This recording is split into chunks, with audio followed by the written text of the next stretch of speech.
Bonjour à tous et merci de m'accueillir sur ce forum. Donc, je suis ravi de vous parler aujourd'hui de l'avenir, en fait, à travers les Futurs du Monde. Les Futurs du Monde, c'est ce pôle de recherche qui a été développé par Virginie Resson au sein du LEPAC, un petit laboratoire de recherche prospective. L'idée qui a prévalu à ce projet, en fait, et à la rédaction de l'Atlas des Futurs du Monde qui en est issu, où le ratio n'est pas très beau. En fait, l'idée qui a prévalu est assez simple, c'était que l'avenir, que le futur était à bâtir à l'échelle collective, bien sûr, ce qui souligne l'importance de la gouvernance, mais aussi à l'échelle individuelle, ce qui suppose aussi la responsabilité de chacun. Et alors, puisqu'une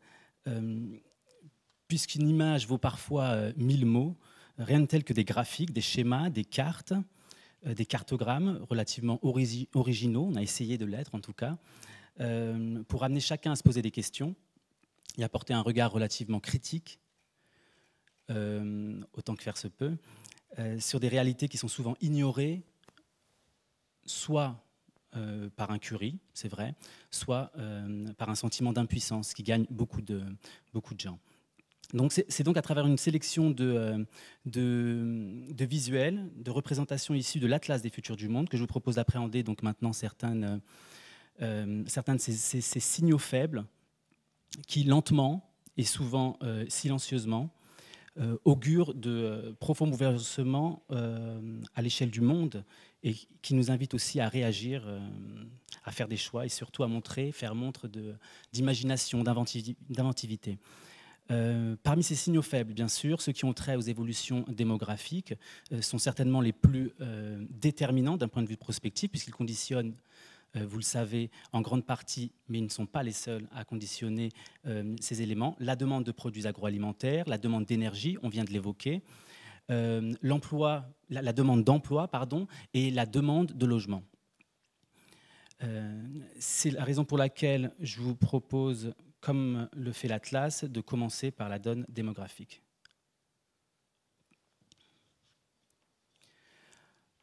Donc voyons d'abord quel était l'équilibre démographique mondial en 1950, quand la planète n'était alors peuplée que de 2,5 milliards d'individus.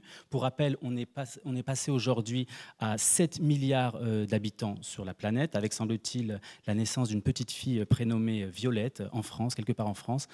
Mais ça reste sujet à caution. Et pour répartir en fait cette population mondiale, on a représenté sur ce cartogramme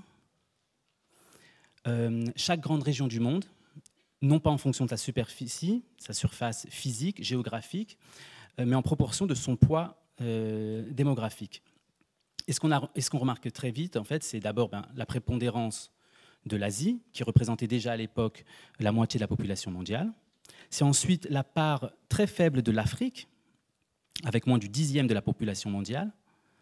C'est ensuite la part, le poids démographique de l'Europe, qui à l'époque était 2 fois plus peuplée que le continent africain, et même 2,5 fois plus peuplée que le bloc États-Unis-Canada. Donc faisons maintenant un petit saut, ou un grand saut en tout cas, en 2030. Eu égard à la tendance actuelle, l'humanité devrait réunir à ce moment-là 8,5 milliards d'individus. Et si on jette... si on jette un œil à la répartition de cette population, on voit qu'elle aura beaucoup évolué. D'abord, l'Asie rassemblera 60% de la population mondiale, dont une grande partie habitera non plus en zone sinon mongole comme aujourd'hui ou comme avant, mais dans le sous-continent indien. On remarque aussi la relative stabilité du bloc nord-américain, ou plus exactement celui des États-Unis, qui tire profit du dynamisme démographique des populations hispaniques, notamment, des différentes minorités, mais particulièrement des populations hispaniques. À l'inverse, on voit que le Japon, la Russie et l'Europe enregistreront un net recul de leur population et à un double titre, c'est-à-dire non seulement en valeur absolue et en valeur relative. Si on prend l'exemple de la Russie, que l'on a bien isolé ici, il faut se rendre compte que d'ores et déjà, la Russie perd chaque année environ 160 000 habitants, pour une population de 143 millions, me semble-t-il, 140 millions, c'est conséquent. Enfin, on note bien sûr la croissance de l'Afrique, qui en passant de 9 à 19% de la population mondiale, inversera complètement son rapport démographique avec l'Europe. Donc à l'échelle mondiale, on peut parler d'un véritable basculement de la population du nord vers le sud. C'est un phénomène qui ne va pas sans soulever aussitôt plusieurs interrogations pour les décennies qui arrivent. Et parmi elles, il y a d'abord la question des ressources économiques qu'il faudra mobiliser pour répondre aux besoins de santé, d'éducation, de logement, de ces nouvelles populations, parce que, comme on vient de le voir, les régions où la population augmente le plus sont aussi celles qui sont les moins développées sur le plan économique et humain, c'est-à-dire l'Asie du Sud et l'Afrique. Ensuite vient bien sûr la question de la disponibilité et de l'accès aux différentes ressources naturelles, car en plus d'être mal réparties à la surface du globe, les ressources minières, qu'elles soient énergétiques ou minérales, on l'évoquait à l'instant, sont loin d'être inépuisables. Et dans la grande course aux ressources qui ne fait que commencer aujourd'hui, on l'entend, on la voit, mais c'est encore un début. Il est évident que les régions du globe les plus riches seront les premières à être servies et les mieux servies, ce qui ne manquera bien évidemment pas de générer des tensions, des problèmes dans les pays qui sont à la fois plus peuplés et plus pauvres. Enfin, il faut évoquer bien évidemment un troisième enjeu, c'est celui des migrations, les migrations internationales, et que les différentiels démographiques entre le Nord et le Sud pourraient venir amplifier. Et l'équation migratoire s'imposera évidemment comme un enjeu crucial. Et c'est ce que je vous propose d'ailleurs d'envisager maintenant.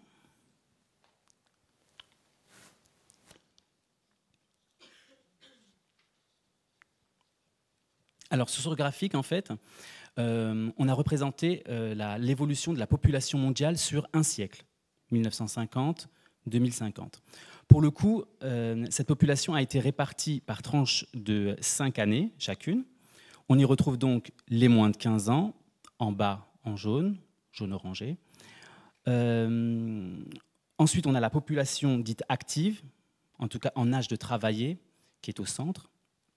Vous savez que pour des raisons statistiques, on fixe la population active entre donc 65, enfin plus exactement entre 15 et 64 ans, plus exactement, afin de faire des comparaisons internationales, pour faciliter les comparaisons internationales. Bien sûr, en France, ça ne veut pas dire grand-chose quand on compare à la réalité des chiffres. Et donc, en rouge, en haut, dans un dégradé de rouge, on retrouve bien sûr les plus de 65 ans, donc censés être inactifs. Et donc tout l'intérêt de ces dégradés, c'est qu'ils permettent d'identifier immédiatement deux moments clés, deux tournants. Le premier de ces tournants, c'est bien évidemment la fin du baby boom, vers la fin des années 60, tout début des années 70, autrement dit, le moment où les générations, où les nouvelles générations sont moins nombreuses que les précédentes. Le second tournant, lui, eh bien il a lieu tout simplement aujourd'hui, avec l'augmentation rapide des classes d'âge plus âgées, et qui correspond à deux phénomènes. D'abord, l'allongement de la durée de vie, et un peu partout dans le monde, et pour le coup, c'est plutôt une bonne nouvelle, pour peu que l'on vieillisse en bonne santé. Et puis, deuxième phénomène, c'est l'arrivée à la retraite de générations particulièrement nombreuses, d'abord dans les pays industrialisés, c'est le début du processus, et ensuite, et peut-être bientôt, en Chine, au Brésil, en Thaïlande. Et en 2030, d'ailleurs, 3/4 des personnes âgées vivant, enfin âgées de plus de 65 ans, donc vivant sur la planète, habiteront dans un pays en développement. Donc au total, le nombre des plus de 65 ans devrait donc tripler d'ici à 2050, et dès lors qu'au même moment, les générations plus jeunes seront moins nombreuses. C'est donc un vieillissement global de la population auquel on assistera. C'est d'ailleurs ce que traduit aussi l'élévation de l'âge médian. comme on peut le voir à gauche. Voilà, comme on peut le voir ici à gauche du graphique. Pour rappel, l'âge médian correspond à l'âge qui sépare une population, un effectif, en deux groupes d'égale importance. C'est différent de l'âge moyen. Donc, la moitié a plus de cet âge et l'autre moitié a moins de cet âge. Et donc cet âge médian va passer à l'échelle mondiale de 30 ans en 2012 à 34 ans en 2030 et finalement 38 ans en 2050. Et donc pour prendre toute la mesure des enjeux qui sont liés à ce phénomène de vieillissement mondial, je propose de prendre l'exemple de l'Europe. Voilà. Donc voici une pyramide des âges assez originale. Qui rend compte de la population européenne en 1950. Chaque rayon de cercle représente une classe d'âge de 5 ans. Et comme pour le graphique précédent, les trois couleurs permettent de distinguer les moins de 15 ans en jaune, au pied de la pyramide, les 15-64 ans en vert et les plus de 65 ans en rouge, dégradé de rouge. Alors, on voit bien sûr ici apparaître le baby-boom à la base de la pyramide, avec l'élargissement de cette tranche jaune pâle des moins de 5 ans.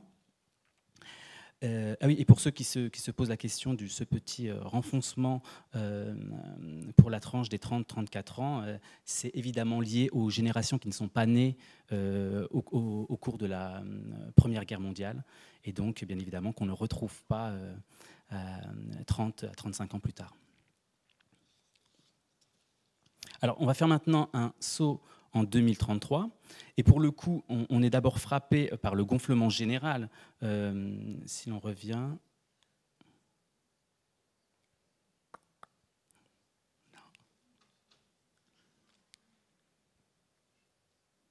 Voilà.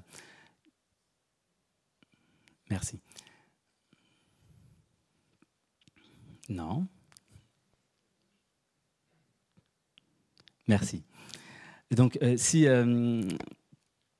donc on est d'abord frappé par le gonflement. Si on passe à la suivante, vous voyez bien ce déploiement, cette espèce d'ailes de papillon qui se déploient. Vous voyez. Donc c'est le premier phénomène. Donc ça explique tout simplement, ça traduit tout simplement la croissance démographique. Ensuite, ce qui est très intéressant et très important, c'est surtout le gonflement vers le haut. C'est essentiellement les parties rouges qui sont importantes ici. C'est cette hypertrophie des plus de 65 ans qui est alimentée bien sûr par les baby boomers et auquel succèdent des générations un petit peu moins nombreuses. Alors, ce jeu de pyramide soulève bien évidemment plusieurs interrogations. D'abord, la question de la perte de main-d'œuvre et de connaissances qu'entraînera le départ à la retraite des baby boomers. Ensuite, celle du financement des pensions de retraite, mais aussi des pensions, des dépenses de santé, dont la plupart portent tout de même sur la fin de vie. C'est vraiment dans les dernières années de la vie qu'on a les plus grosses dépenses de santé. Enfin, celle des, et ça c'est très important, ça a trait à la gouvernance, c'est celle des solidarités intergénérationnelles. Parce qu'il faut bien se rendre compte que pour 10 personnes dépendantes, ce qui regroupe les moins de 15 ans et les plus de 65 ans, on va passer de 22 actifs aujourd'hui, donc 22 actifs pour 10 personnes dépendantes, à un peu moins de 13 actifs en 2050. Donc les enjeux sont colossaux. Et pour le coup, il faudra bien sûr procéder à des arbitrages budgétaires notamment. Parce que dès lors que la moitié des personnes en âge de voter auront plus de 50 ans, on peut se demander par exemple s'ils préféreront construire des crèches, financer des bourses d'études ou rembourser les prothèses de hanches. Donc se posera aussi la question du dynamisme économique de ces sociétés dont l'épargne sera consacrée essentiellement à la retraite, puisque les financements publics ne pourraient plus y suffire. Le problème sera d'autant plus sensible qu'au moment où, qu'au même moment, la contraction de la main-d'œuvre disponible pèsera sur la compétitivité du vieux continent et qui n'aura jamais aussi bien porté son nom.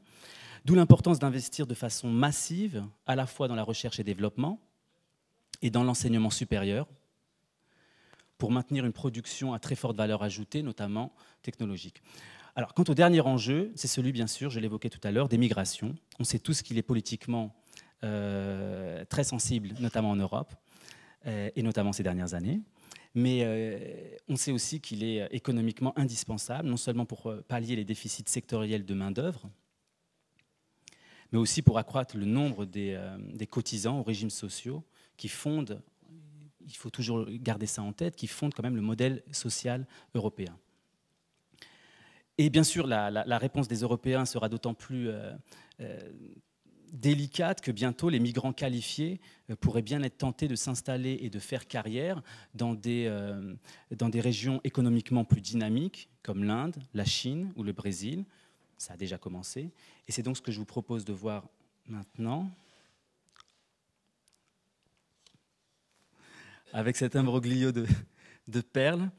On a donc reporté sur ce graphe un scénario de classement des principales puissances économiques mondiales.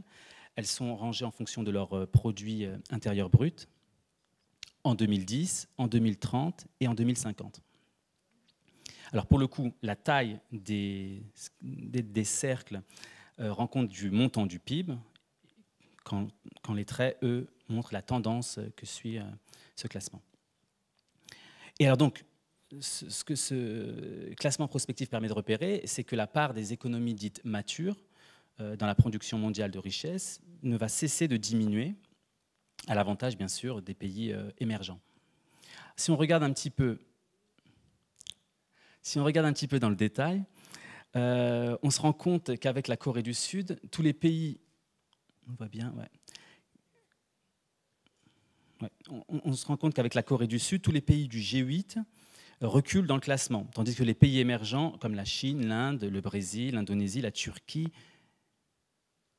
le Nigeria n'est pas là, si, il est là, ou le Nigeria, eux n'ont de cesse de progresser. Bien sûr, il ne s'agit là que d'un classement des revenus par pays et non pas par habitant. Le classement serait très, très différent, mais en revanche, la tendance resterait la même. Et ça, c'est important de le rappeler. D'abord parce qu'on enregistre depuis une dizaine d'années une hausse soutenue et régulière du PIB par habitant dans les pays émergents. Or, dans la mesure où ces pays sont en passe d'achever leur transition démographique, eux aussi, à leur tour, après les pays du Nord, la dynamique devrait largement se poursuivre. D'ailleurs, quand on met en parallèle ce classement avec la croissance démographique et le vieillissement de la population mondiale, on comprend mieux comment, au gré de la libéralisation des échanges, leurs populations nombreuses ont permis à la Chine et à l'Inde, mais aussi au Mexique, à l'Indonésie, d'acquérir des avantages décisifs, d'abord en termes de compétitivité, bien sûr, notamment à l'export, grâce à une main-d'œuvre pléthorique et souvent bon marché, ensuite par le développement de marchés intérieurs prometteurs, au gré d'une croissance des revenus et de la constitution de classes moyennes toujours plus nombreuses, on reviendra dessus. En termes d'investissement direct aussi, à mesure que les entreprises japonaises... Alors,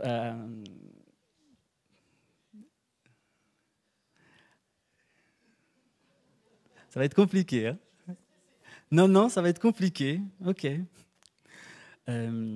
Donc à mesure, bien sûr, que les entreprises japonaises, américaines et européennes se tourneront vers les marchés en pleine expansion. Et enfin, en termes de valeur ajoutée, puisqu'à l'heure où la concurrence internationale impose de monter sans arrêt en gamme, l'Inde et la Chine s'avèrent disposer d'abord de diaspora particulièrement dynamique et très prospère, d'un savoir-faire qui a été engrangé au fur et à mesure par leurs cadres et leurs étudiants qui sont expatriés. Et aussi, ce qui n'est pas négligeable, d'importants fonds souverains. Ils disposent d'importants fonds souverains ces pays nouvellement riches en quelque sorte, qui leur permet bien sûr de diversifier leur économie et de renforcer leur effort en recherche et développement. Voilà donc pour le classement.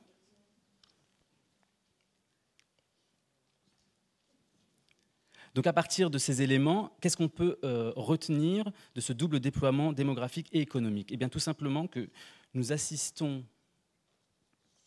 à un basculement de la puissance aujourd'hui et en quelque sorte à une désoccidentalisation du monde et de son économie. Alors, désoccidentalisation, pas forcément culturelle, puisque vous le savez, et pas forcément sur le plan du modèle économique, puisque vous savez que le capitalisme est devenu la norme, et que la culture européenne et américaine c'est largement diffusé. Donc, parler de désoccidentalisation, ce serait peut-être un abus de langage. En revanche, ce réel basculement économique du Nord, donc des pays du Nord, très proches de l'Occident, vers les pays du Sud, et donc vers les pays émergents. Alors, parmi, bien sûr, les avant-coureurs de cette évolution, on peut citer l'ascendance prise que le G20 a pris dans la gestion de la crise économique mondiale, le rôle du Mexique dans les négociations climatiques, celui du Brésil et de la Turquie. Brésil, c'est assez étonnant, dans la gestion du dossier nucléaire iranien, la place du Qatar dans la sphère de l'information, notamment via ses chaînes de télévision Al Jazeera en arabe et en anglais. Alors évidemment, ce basculement du monde constitue un phénomène majeur qui n'est rien d'autre que la conséquence de la globalisation économique et financière que les Occidentaux, pour reprendre ce terme-là, que les pays du Nord, paradoxalement, ont été tout de même les premiers à promouvoir. Et alors, comme je n'ai pas beaucoup de temps et qu'il faut que je conclue, je vais peut-être évoquer les classes moyennes. Très rapidement, les classes moyennes, merci. On avait dit 20 minutes. Hein. Ah, mais vous ne voyez pas le temps passer. Pas de souci.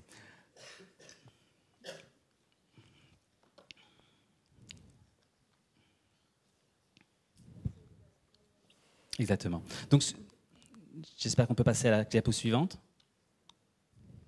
Merci. Donc, sur ce graphique, en fait, on a réparti les grands ensembles géoéconomiques en fonction de leur part dans la consommation totale des classes moyennes. Donc, entre l'an 2000, qui est en bas du graphique, et l'année 2050, en haut du graphique. Alors, pour le coup, cette représentation se passe presque de commentaires, mais je vais quand même en faire un petit, en une phrase. Voilà. Je suis désolée. Hein. D'accord. Une phrase. Très bien. Alors, très rapidement.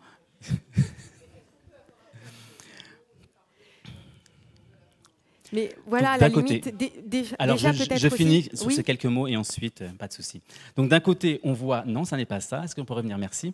Donc, d'un côté, on voit que les États-Unis et l'Europe, qui représentaient près de 60% des classes moyennes dans le monde en 2000, n'en constitueront plus que 10% en 2050. À l'inverse, les classes moyennes indiennes et chinoises, en orangé, jaune et rouge, qui représentaient moins de 2% tout en bas des classes moyennes dans le monde en 2000, pour en constituer la moitié en 2050. Donc, dès aujourd'hui, bien sûr, on parle d'une classe moyenne de 160 millions de personnes tout de même en Chine et 270 millions en Inde, c'est-à-dire plus que la population totale des États-Unis. Merci beaucoup. Merci. C'est exercice très difficile. C'est profondément cruel. En plus, c'est passionnant. En revanche, comme tout à l'heure, ah ben non, vous avez un train à prendre?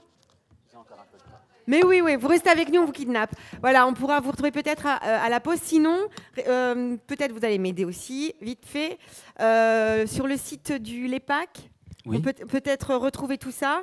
On peut retrouver tout d'abord l'Atlas des futurs du monde, donc de Virginie Resson, un très bel atlas. Ouais. Je vous conseille de jeter un œil. Et donc, l'ensemble des graphiques que vous avez vus, sauf le dernier sur les classes moyennes, vous pourrez les retrouver dedans sans aucun problème. Sinon, votre numéro de téléphone? Non, ça, ce sera pour plus tard. Je vous remercie.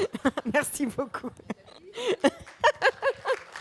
Merci, bon retour.